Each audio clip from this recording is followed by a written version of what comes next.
Students, कैसे हैं आप सभी लोग। I hope you all are doing good.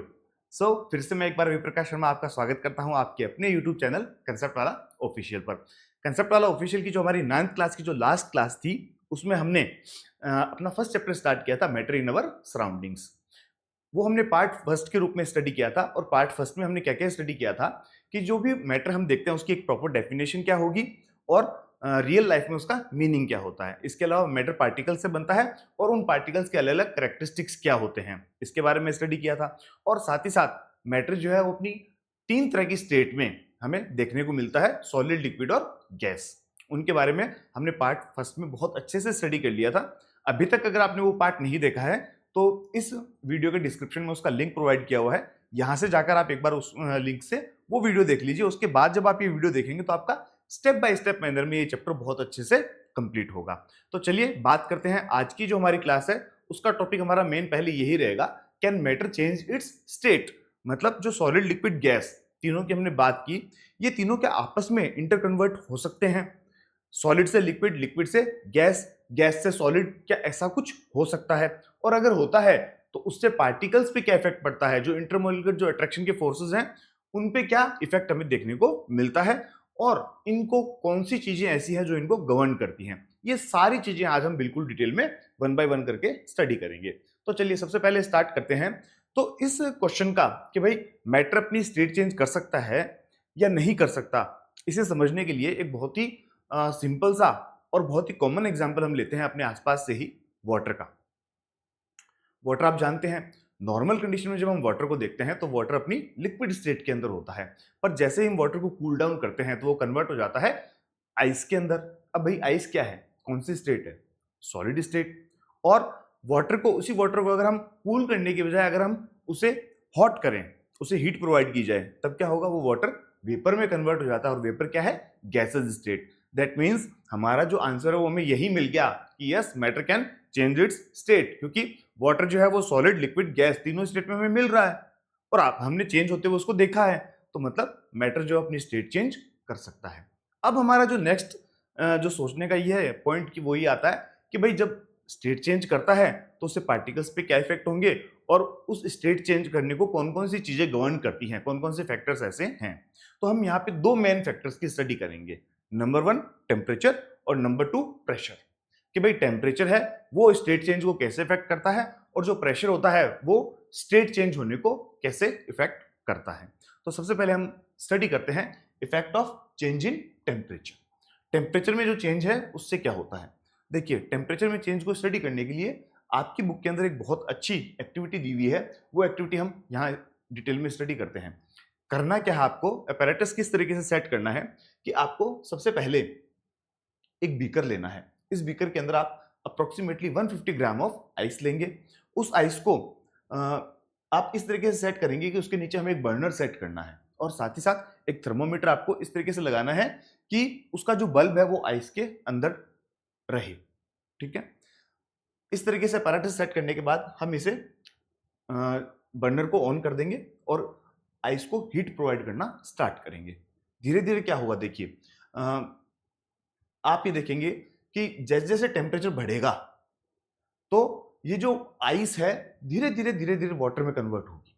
ये कैसे होगी? अगर हम थोड़ा डिटेल में स्टडी करें तो देखिए, लॉजिक के हिसाब से हम चलते हैं। हमने बात की हम क्या कर रहे हैं, टेम्परेचर इंक्रीज कर रहे हैं। इसे अगर और अच्छे से मैं समझाना चाहूं तो एक मैं रफ डायग्राम यूज करूंगा। देखिए भाई ये क्या है, ये है कि हमने जो पार्टिकल्स का अरेंजमेंट देखा था सॉलिड, लिक्विड और गैस में, ये वो है। हमने स्टडी किया कि भाई सॉलिड्स जो होते हैं उनके अंदर पार्टिकल की जो कंडीशंस होती है वो ये होती हैं। पार्टिकल्स बहुत क्लोजली पैक्ड होते हैं और उनके बीच में जो इंटरमोलिकुलर जो अट्रैक्शन के फोर्सेस हैं वो बहुत हाई होते हैं। ठीक है, अब आप क्या कर रहे हैं, अब आप टेम्परेचर प्रोवाइड कर रहे हैं। टेम्परेचर प्रोवाइड करने से क्या होता है? टेम्परेचर प्रोवाइड करने से काइनेटिक एनर्जी इनकी बढ़ेगी।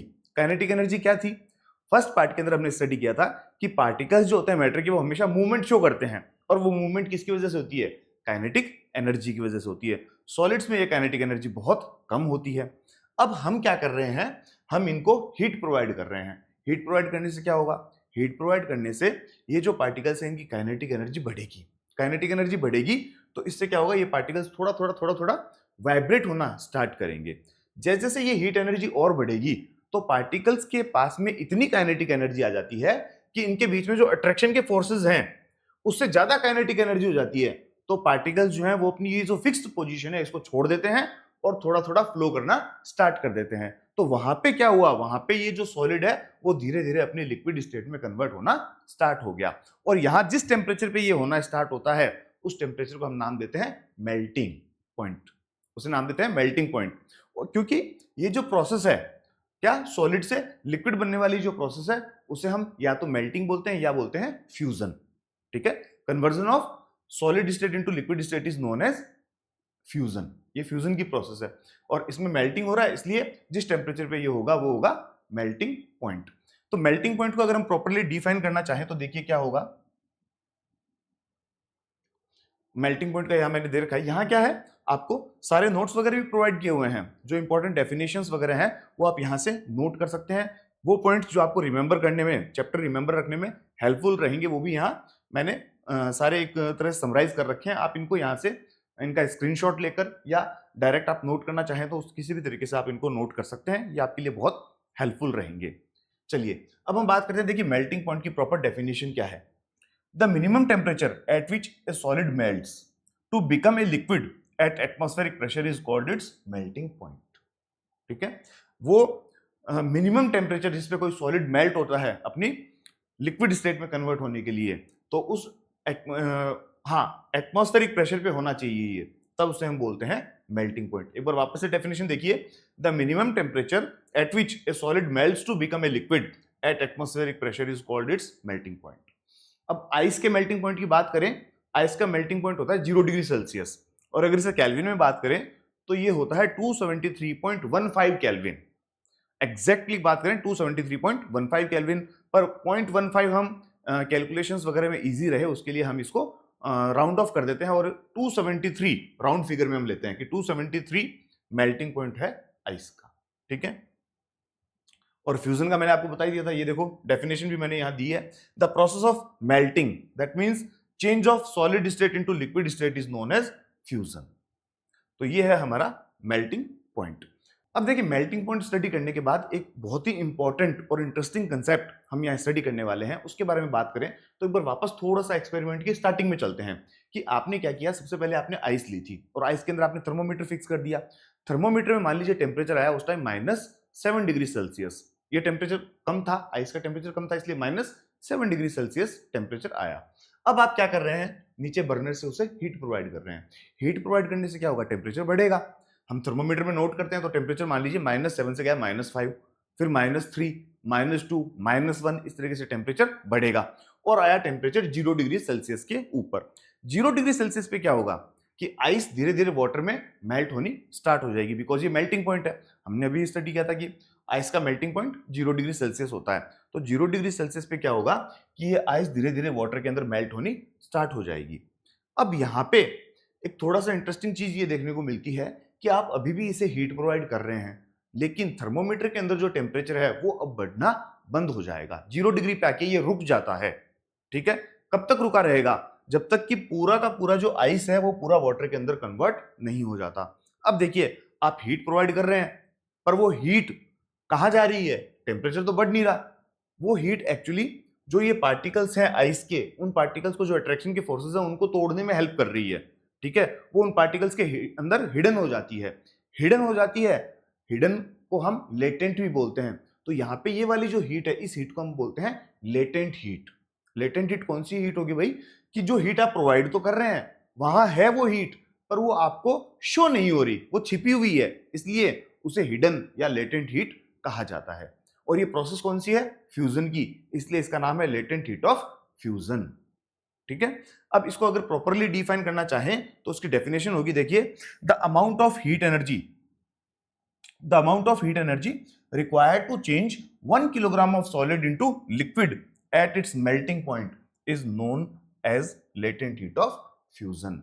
अब latent heat of fusion है तो इसमें एक मैं आपको चीज एक्सप्लेन करना चाहूंगा कि देखिए हमारे पास 0 डिग्री सेल्सियस पे आइस है और 0 डिग्री सेल्सियस पे ही वाटर है। दोनों का टेम्परेचर क्या है, 0 डिग्री सेल्सियस। इसका मतलब यह है कि दोनों के पास में जो एनर्जी है वो एनर्जी सेम होनी चाहिए, पर एनर्जी सेम नहीं होती। होता क्या है कि आइस के पास में एनर्जी होती है लो, आइस की एनर्जी थोड़ी कम होती है, जबकि इसकी वाटर के पास में एनर्जी ज्यादा होती है, मोर एनर्जी देन आइस। क्यों? क्योंकि आइस से जब वाटर बन रहा है, भले ही 0 डिग्री सेल्सियस ही है, पर इसके पास में लेटेंट हीट और है, वाटर के पास में लेटेंट हीट और है। तो यहां से एक बहुत इंपॉर्टेंट क्वेश्चन बनता है, वो ये है कि आइस जो है वो कूलिंग में, 0 डिग्री सेल्सियस पे आइस है, वो कूलिंग में सेम डिग्री पे, मतलब सेम टेम्परेचर के ऊपर वाटर है उससे ज्यादा इफेक्टिव होती है आइस, कूलिंग में ज्यादा इफेक्टिव होती है। ऐसा क्यों है? बिकॉज ऐसा इसका रीजन इसलिए है कि आइस जो है उसके पास में लेटेंट हीट नहीं होती, जबकि वाटर के पास में लेटेंट हीट की फॉर्म में एक्स्ट्रा एनर्जी होती है, जिसकी वजह से वो कूलिंग के अंदर थोड़ा कम इफेक्टिव होता है। ठीक है, ये बहुत इंपॉर्टेंट कंसेप्ट है, थोड़ा सा ध्यान रखिएगा। चलिए, ये एक स्टेट चेंज का हमने स्टडी कर लिया टेम्परेचर से, कि भाई टेम्परेचर से ये सॉलिड स्टेट है, उससे लिक्विड स्टेट आ गई। अब इसको और आगे हम बढ़ाते हैं कंसेप्ट को, और आगे कैसे बढ़ाएंगे कि हम यहां तक आ गए कि पूरा जो आइस है वो कन्वर्ट हो चुका है वाटर के अंदर। अब आप उस वाटर को हीट प्रोवाइड कर रहे हैं, उस वाटर को आप जैसे जैसे हीट प्रोवाइड करेंगे तो फिर से टेम्परेचर बढ़ेगा। जब पूरा वाटर बन गया तो 0 डिग्री से भी ऊपर जाएगा टेम्परेचर, 10 डिग्री चला गया, 20 डिग्री चला गया, 30, 40, 50, ऐसे चलते चलते एक स्टेट ऐसी आएगी जिस स्टेट के ऊपर पार्टिकल्स की काइनेटिक एनर्जी तो देखिए बढ़ती जा रही है, जैसे जैसे आप टेम्परेचर दे रहे हैं काइनेटिक एनर्जी बढ़ती जा रही है।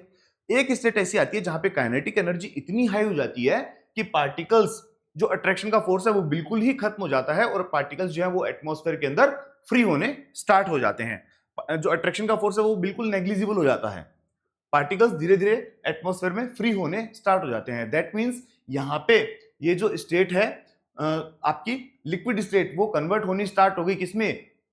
गैसेस स्टेट में। और ये वाला जो टेम्परेचर है जिसपे कोई भी लिक्विड है वो अपनी गैस में कन्वर्ट होना स्टार्ट हो जाता है, इसे हम नाम देते हैं बॉइलिंग पॉइंट, बिकॉज ये प्रोसेस बॉइलिंग है। ठीक है, इवेपोरेशन, ये इवेपोरेशन की प्रोसेस है जिसमें किसी भी लिक्विड को हम कन्वर्ट करते हैं किसमें? गैसेस स्टेट में। तो यहां पे फिर से सेम वही बात है, सेम उसी तरीके से हम बॉइलिंग पॉइंट है उसको डिफाइन करेंगे। बॉइलिंग पॉइंट क्या होता है? देखिए, boiling point, the temperature at which a liquid starts boiling, वो टेम्परेचर जिसपे लिक्विड बॉइल करना स्टार्ट करता है at atmospheric pressure is known as boiling point. फिर से बात करें, वाटर का बॉइलिंग पॉइंट कितना होता है? 100 डिग्री सेल्सियस, और केल्विन में अगर कन्वर्ट करना है तो आप उसमें 273 ऐड कर दीजिए, बिकॉज ये हमेशा 273 यूनिट्स आगे चलता है ये केल्विन टेम्परेचर, तो ये होगा 373 केल्विन। तो 0 degree Celsius, sorry 100 degree Celsius या 373 केल्विन, ये आपका होगा वाटर का बॉइलिंग पॉइंट। यहां पे फिर से वही कंसेप्ट आएगी लेटेंट हीट वाली, कि आप इसे हीट प्रोवाइड करते जा रहे हैं, 100 डिग्री सेल्सियस आ गया, अब ये कन्वर्ट होना स्टार्ट हो गया वेपर के अंदर। अब फिर से टेम्परेचर बढ़ना बंद हो जाएगा। कब तक नहीं बढ़ेगा? जब तक कि पूरा का पूरा जो वाटर है वो पूरा का पूरा वेपर के अंदर कन्वर्ट नहीं हो जाता। तो यहां भी जो हीट है वो क्या हो रही है? वो हिडन हो रही है। तो यहां भी लेटेंट हीट, पर यहां पे कौन सी लेटेंट हीट होगी? यहां पे होगी लेटेंट हीट ऑफ वेपोराइजेशन। वो क्या है? ये रहा, heat energy required to change 1 kilogram of liquid into gas at its boiling point. Same वैसी वैसी डेफिनेशन है, कुछ टर्म्स जो है वो चेंज हुई हैं बस। तो यहां लेटेंट हीट ऑफ वेपोराइजेशन की डेफिनेशन आपको प्रोवाइड की हुई है। ठीक है, तो यहां तक हम आ गए। अब यहां पे सेम वही कंसेप्ट वापस होगा कि हमने बात की, अभी आइस और वाटर को कंपेयर किया था। एक आप देखिए 100 डिग्री सेल्सियस पे वाटर है और 100 डिग्री सेल्सियस पे ही वेपर है। अब इन दोनों को कंपेयर करें तो ज्यादा एनर्जी किसके पास है? ऑब्वियसली वेपर के पास, क्योंकि इसमें लेटेंट हीट भी है, जबकि वाटर के पास में लेटेंट हीट नहीं है, उसके पास में खाली वो 100 डिग्री सेल्सियस वाली एनर्जी है। तो इसलिए बोलते हैं कि वेपर से जो बर्न होना है वो बहुत ज्यादा खतरनाक होता है बजाय वाटर के। तो ये भी इंपॉर्टेंट क्वेश्चन है, बहुत कई बार ये पूछा जाता है कि 100 डिग्री सेल्सियस पे वेपर है, उससे जलना 100 डिग्री सेल्सियस पे सेम वाटर है, उससे जलने से ज्यादा खतरनाक क्यों होता है? तो उसका रीजन यही है कि 100 डिग्री सेल्सियस पे जो वेपर है उसमें लेटेंट हीट की फॉर्म में एक्स्ट्रा एनर्जी होती है, इसलिए। चलिए, ये हमारा हो गया कि हमने टेम्परेचर का पूरा स्टडी कर लिया कि टेम्परेचर से किस तरीके से इफेक्ट पड़ते हैं सॉलिड से लिक्विड, लिक्विड से गैसेस स्टेट बनने में। अब यहां पे एक प्रोसेस और है, वो प्रोसेस है, देखिए, एक एक्टिविटी की हेल्प से हम इसे स्टडी करेंगे। आपको एक चाइना डिश के अंदर अमोनियम क्लोराइड लेना है, ठीक है। कंसेप्ट पूरा आपको समझ में आएगा, पहले एक बार इतना सुनिए कि आपको एक चाइना डिश के अंदर अमोनियम क्लोराइड लेना है। अमोनियम क्लोराइड के ऊपर आप एक इन्वर्टेड फनल रखेंगे और उस फनल के ऊपर एक कॉटन से उसको कवर कर देंगे कि भाई जो भी वेपर वगैरह बनती है वो बाहर ना जा पाए, ठीक है। फिर आप इसे हीट प्रोवाइड करना स्टार्ट करेंगे। हीट प्रोवाइड जब आप इसे करेंगे तो आप देखोगे कि जो अमोनियम क्लोराइड है वो धीरे धीरे वेपर में कन्वर्ट होगा। अब यहां पे देखो कि हमने अभी स्टडी किया कि सॉलिड है उसको जब हीट प्रोवाइड करते हैं तो लिक्विड बनता है, और लिक्विड को हीट प्रोवाइड करते हैं तब वो गैस बनता है। पर यहां क्या हो रहा है, यहां पे आप सॉलिड को हीट प्रोवाइड कर रहे हो, डायरेक्ट गैस बन रहा है, और ये गैस जब ऊपर जाएगी और इन्वर्टेड फनल बाहर तो ये जा नहीं पाएगी क्योंकि आपने कॉटन प्लग दे रखा ऊपर, उसकी वजह से ये बाहर तो जा नहीं पाएगी। ये क्या कि जो फनल की जो इनर वॉल्स हैं उसके ऊपर जैसे ही उसके कांटेक्ट में आएगी तो वापस कूल हो जाएगी, और कूल होने के बाद ये यही इसके ऊपर इकट्ठी हो जाती है, इसके ऊपर कलेक्ट हो जाती है। और इस प्रोसेस को हम अगर डिफाइन करना चाहें या इसको समझना चाहिए ये क्या है, तो ये वाली जो प्रोसेस है ये सब्लिमेशन की प्रोसेस है। सब्लिमेशन के अंदर क्या होता है कि कोई भी जो सॉलिड है वो टेम्परेचर प्रोवाइड करने पर लिक्विड स्टेट में जाए बिना डायरेक्ट गैसेज स्टेट में कन्वर्ट हो जाता है, और गैसेज स्टेट से जब उसका टेम्परेचर वापस लो किया जाता है तो वो बिना लिक्विड स्टेट में जाए डायरेक्ट सॉलिड स्टेट में आता है। ये वाली जो प्रोसेस है ये सब्लिमेशन और डेपोजिशन की प्रोसेस है। ये भी मैंने आपको डेफिनेशन वहां दे रखी है आपके नोट्स के अंदर, देखिए, सॉरी,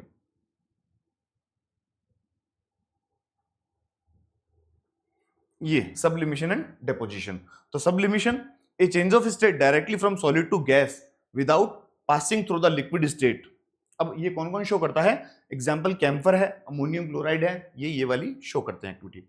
और डेपोजिशन, डेपोजिशन इसका अपोजिट होता है, the direct change of gas to solid, gas से डायरेक्ट सॉलिड बन जाए without changing into liquid state, बिना लिक्विड स्टेट आए, तो उस प्रोसेस को हम नाम देते हैं deposition.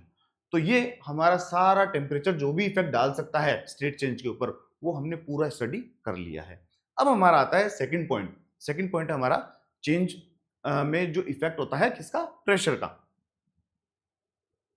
Effect of change of pressure, क्या प्रेशर चेंज करते हैं तब क्या इफेक्ट देखने को आपको मिलता है। देखिए उसी डायग्राम से अगर थोड़ा सा समझेंगे तो ज्यादा इजी रहेगा।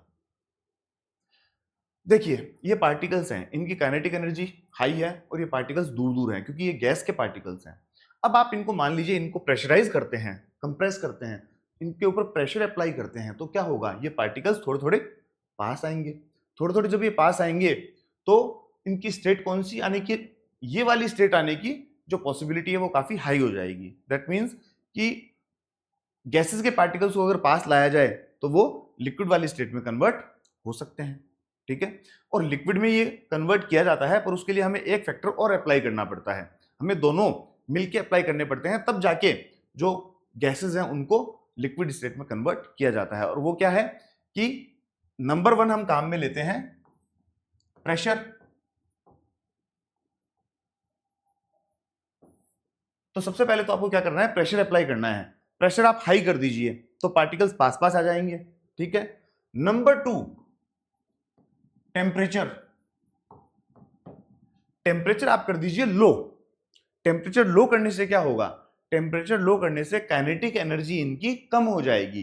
काइनेटिक एनर्जी कम हो जाएगी तो उससे जो अट्रैक्शन के जो फोर्सेस हैं इनके बीच में, देखो प्रेशर लगा के हम इनको पास पास तो ले आए, प्रेशर लगा के इन पार्टिकल्स को हम ऐसे ले आए, पास पास ले आए, पर अभी भी अगर इनके पास में काइनेटिक एनर्जी हाई होगी तो वापस दूर जाने की ट्राई करेंगे। पर हमने क्या किया, टेम्परेचर भी लो कर दिया। टेम्परेचर लो करने से क्या होगा, टेम्परेचर लो करने से इनकी काइनेटिक एनर्जी भी लो हो जाएगी, जिससे इनके बीच में जो अट्रैक्शन के फोर्सेस हैं उनको अपना वर्क करने का मौका मिलेगा, ठीक है। तो उससे क्या होगा, ये पार्टिकल्स धीरे धीरे एक दूसरे की तरफ अट्रैक्ट होके और लिक्विड स्टेट में आ जाते हैं। गैस के पार्टिकल्स लिक्विड स्टेट में आ जाते हैं। तो मतलब कि जो एटमॉस्फेरिक गैसेस है उनको लिक्विफाई करना हो तो आप दो काम करिए, क्या, हाई प्रेशर अप्लाई कीजिए और टेम्परेचर कर दीजिए लो।